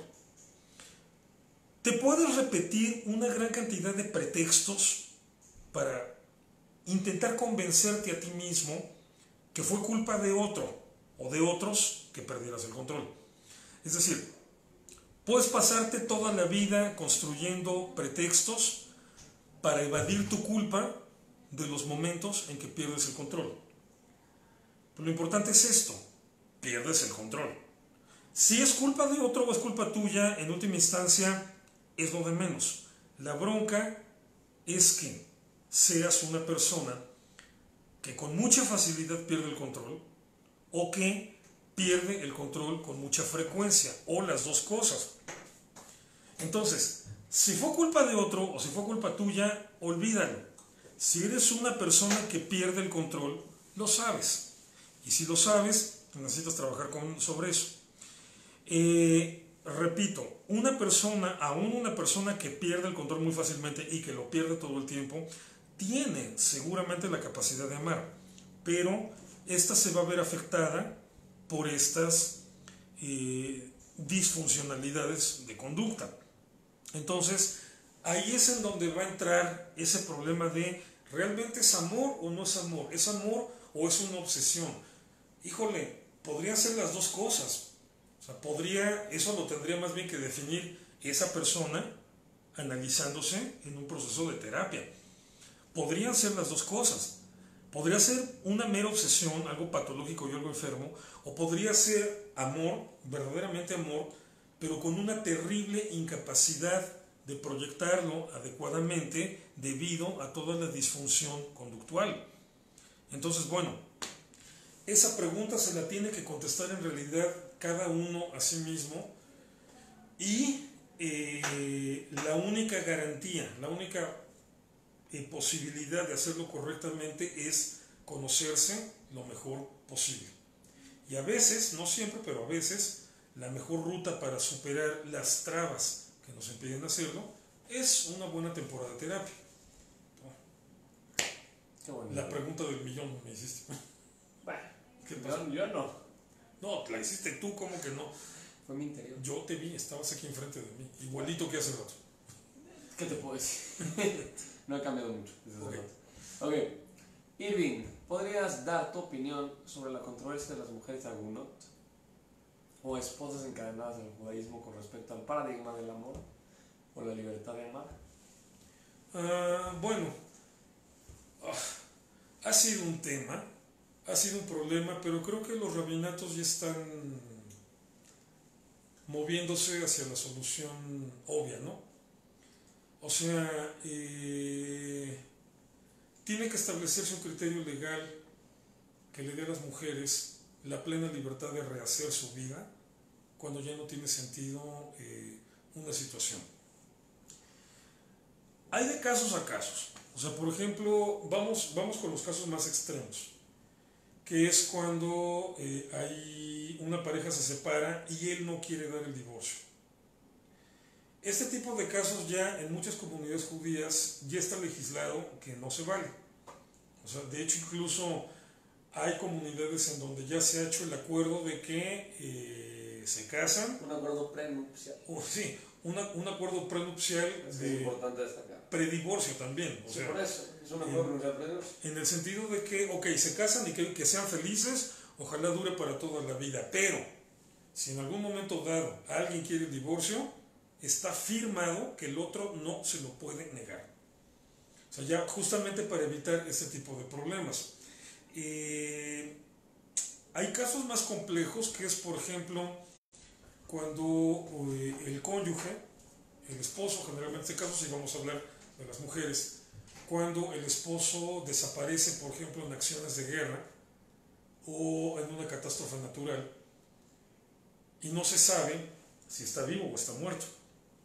Entonces, bueno, hay diferentes normatividades rabínicas que van, digamos, como determinando cuánto tiempo, en qué lapso de tiempo se puede considerar que la persona ya puede ser legalmente viuda, declarada legalmente viuda, para que pueda rehacer su vida. Pero también te vas a enfrentar a la situación de que, por ejemplo, si el esposo lleva 7 años desaparecido en una acción de guerra, hijo, ¿qué tal si aparece? A una tía de mi mamá le pasó, de hecho, la tía de mi mamá fue sobreviviente de Auschwitz, ella y su mamá. A la tía abuela fue la que le pasó. La tía abuela, ella y la hija sobrevivieron a Auschwitz, lograron ser rescatadas por los rusos, las tuvieron en un campo de inmigrantes judíos, las mandaron hacia el sur, llegaron hasta lo que actualmente es Pakistán, las treparon en un barco junto a otro grupo de gente, eran polacos originariamente, las treparon en un barco, les dieron gasolina, bueno, combustible, comida y órale, lárganse. Y empezaron a navegar por toda la zona de India, Ceilán, toda Sumatra, Java, Borneo, Polinesia. Iban buscando asilo y no les daban, nada más les daban combustible y comida. O sea, imagínate cómo fue la peregrinación que llegaron a Mazatlán 6 meses después. Y en Mazatlán fue donde por fin un gobierno, el gobierno mexicano, les dio asilo. Entonces pues ya se quedaron aquí. Y bueno, pues el papá fue víctima de la guerra, o sea, nada más llegaron la mamá y la hija. La mamá se vuelve a casar, la mamá se llamaba Hanka Bogushka y se casa con el que había venido de piloto del barco, piloteando el barco, el capitán improvisó el barco, se llamaba Leon Klemschak. Se casan y bueno, y tienen una hija más. No, mentira, Hanka era la otra hija. La mamá ya no me acuerdo cómo se llamaba. ¿Cuánto tiempo tardó en casarse? Después de haber llegado a México no tengo idea. Ahí sí, ya son datos que se escapan a mi recopilación de información familiar. Pero el caso es que ella se volvió a casar y el esposo original aparece como 20 o 25 años después. ¿Por qué? Sobrevivió, pero nunca supo qué le había pasado a su esposa y su hija. O sea, el esposo, los dos, ellas, de repente un día el papá desapareció y no volvieron a saber de él, antes de que las mandaran a Auschwitz. Las mandan a Auschwitz, sobreviven, huyen, llegan, etcétera, rehacen su vida aquí. Y el papá, por su parte, lo habían secuestrado los nazis, lo mandan a un campo de trabajo forzado, etcétera, pero no a Auschwitz, sobrevive. Ya después él nada más se entera que a su esposa y a su hija se las habían llevado a Auschwitz, las da por muertas. 20 años después se entera que sobrevivieron y que están en México. Y las viene a buscar, pero se encuentra la mamá, ya, la esposa, ya otra vez casada. Esos son casos difíciles. Y bueno, pues, ¿qué haces? O sea, ni modo, ¿no? O sea, puedes asumir la postura heroica, decir, no, pues me espero hasta que me muera a ver si aparece mi esposo. Puedes decir, en un momento es legítimo. Al final de cuentas el judaísmo lo valida. O sea, hay un punto donde puedes ser declarado. ¿Qué son? ¿7 años? No tengo idea. Creo que son 7 años. Ese dato habrá que rectificarlo. Pero sí hay un punto donde ya tribunales rabínicos te conceden el reconocimiento de ser oficialmente viuda y para que puedas rehacer tu vida. Es un tema complejo. Entonces, bueno, así como hay diferentes opiniones individuales, también hay diferentes opiniones de tribunales rabínicos y cada caso se resuelve de manera distinta. También hay diferentes actitudes, repito, la persona puede decir me aguanto, la persona puede decir voy a intentarlo. Te pongo un caso todavía más difícil, o sea, ¿qué haces cuando la pareja está en estado vegetativo y lleva 7, 10, 15 años en estado vegetativo? O sea, porque en un momento dado, aparte hay que decidir, o sea, ¿qué haces si el médico te dice es que no tiene rendengue, no tiene sentido? No se va a recuperar. O sea, ya no nada más es si te vas a buscar novia y esposa, ¿no? Sino que tienes que tomar esa decisión. Entonces, bueno, o sea, esas son preguntas del $1.000.000 y, o sea, no es fácil responderlas. Cada caso se cocina aparte y, por lo tanto, dependiendo del caso, pero que lo que el judaísmo establece como única norma es esto. Si se requiere la opinión de un especialista, se debe buscar, o sea, por ejemplo, en este caso que es médico, ¿no? Se debe buscar la opinión del especialista y todo el tiempo debe estar ahí presente un rabino, preferentemente un erudito en alajá, para que él pueda asesorar, guiar a la familia o a la persona en las decisiones que tenga que tomar. O sea, esto es lo único que puede responder el judaísmo en este tipo de casos. Como cada caso es distinto, entonces se tiene que tener el consejo mínimo de un rabino experto en alajá. Y, si es necesario, de un especialista en alguna disciplina médica o jurídica o yo qué sé. pero es lo más que puedo responder en ese sentido. Es un tipo de pregunta donde no se pueden dar recetas, así respuestas de aplicación universal. Ok. Pregunta Ivy Lara. ¿Qué consejo puedes dar para elegir correctamente a un compañero de vida? En el caso de ella es mujer y viceversa. Bueno, ok. ¿Estás capacitado para esto? No sé. O sea, paso por una etapa feliz en mi vida. Pero bueno, o sea, son de 48 años y sigo soltero. Mira, por lo menos que sea con una persona con la que te ríes mucho. O sea, con una persona con la que es más fácil reírte que pelearte. O sea, si es una persona que si la otra persona te genera estrés, te genera tensión y te hace sentir mal, vuelvo a la fórmula, con mucha facilidad o con mucha frecuencia o las dos cosas, no va por ahí, ni le busques. O sea, ahí sí mejor vale la pena esperarte, seguro te vas a encontrar a alguien con quien puedas tener charlas largas, que no tienen que ser profundas ni trascendentales, o sea, pueden estar platicando de tonterías y estar muertos de la risa. Creo que ahí la risa es el catalizador,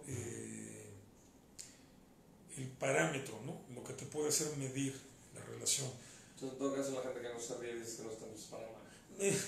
No, o sea, porque cada quien tiene su índice de risa. O sea, hay gente que no se ríe mucho, pero que justamente se ríe jaja, pero te llega diciendo, oye, me la pasé súper bien. Sí. Eso es lo que, de eso se trata, ¿no? Ahora, obviamente que no se ríe esa risa frívola que es por cualquier cosa, porque siempre uno anda de tonto, sino realmente porque estás disfrutando el momento.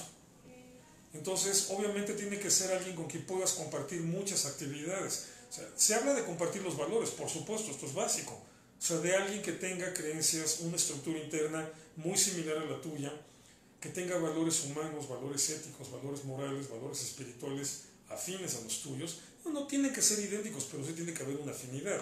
Es decir, no podrías andar con alguien que creyera que el canibalismo es bueno, ¿no? O sea, tiene que haber una coincidencia en esta cuestión de los valores. Pero, pues vamos, una persona con los mismos valores que tú te los vas a encontrar en el mismo templo que tú. Que si practican la misma religión, pues tienen los mismos valores. Pero eso no significa que se la puedan pasar bien como pareja. Entonces, aparte de eso, tiene que ser alguien con quien puedes compartir la mayor cantidad de actividades. Desde las importantes, las serias, las relevantes, hasta las intrascendentes.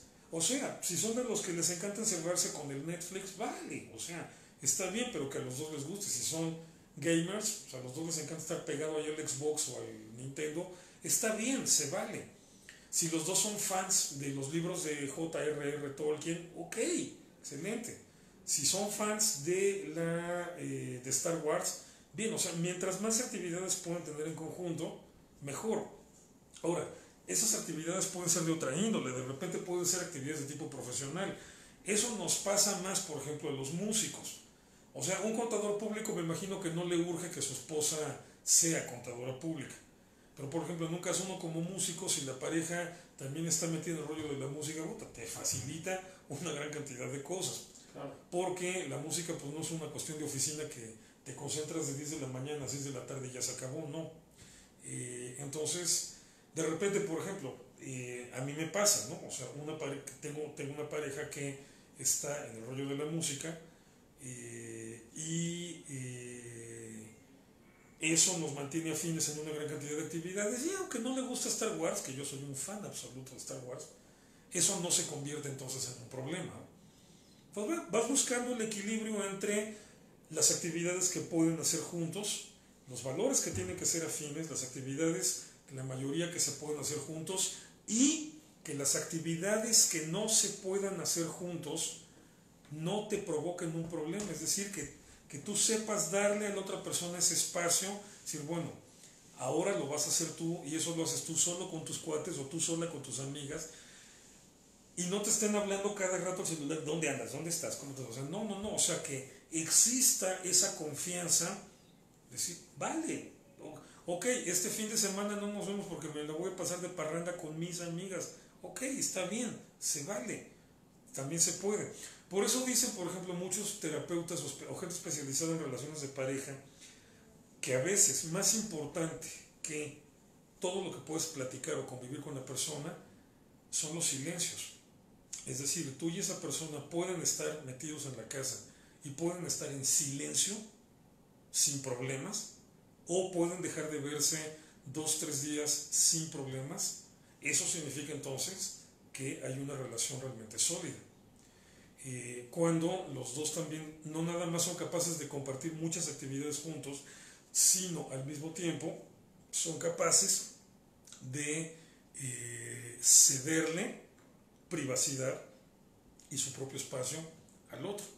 Y que en medio de todo eso, o sea, se pueden divertir. Más que esta cuestión de la risa, porque es cierto, hay gente que no se ríe mucho, pero que el punto, el concepto es, se pueden divertir siempre. Que sea más fácil y más frecuente divertirse que pelearse. Digo, pleito siempre va a haber, ¿no? Es inevitable. Pero que la norma es que lo que sea más fácil y más frecuente sea la diversión que los pleitos. Es lo que yo personalmente contestaría, muy mi opinión, pero bueno, espero que sirva de algo. Ok, esa va a ser nuestra última pregunta. Ya llevamos mucho más tiempo desde que empezamos y creo que ya abordamos el tema bastante bien. Muchísimas gracias, Irving. Gracias a todos por acompañarnos. Este tema tan épico que nos atañe a todos. Entonces, el tema de la próxima semana va a ser feminismo y judaísmo. Ok. Y pues Oye, está bien chido, exacto. Sí. Vamos a hacerlo a las 12 en punto. Esta semana nos atrasamos por cuestiones técnicas, pero ya terminamos esta semana. Válgame Dios, me vas a obligar a que saque. Es lo que está diciendo el público. Lo feminista. Sí, tú, especialmente. Pero. No, creo que Sí, feminista original, no. No, bueno, voy a tener que explicar obviamente cómo ha sido la evolución histórica del feminismo, pero estoy profundamente orgulloso de que muchas de las grandes líderes del feminismo Eran barba. no, eran judías. Entonces, Perfecto, hay entonces mucho de qué hablar. hermoso. Muchísimas gracias, Irving. Nos vemos la próxima semana. Hasta luego, gracias por acompañarnos. Nos esperamos aquí la próxima semana con todo un temota. Sí. No se lo pierdan.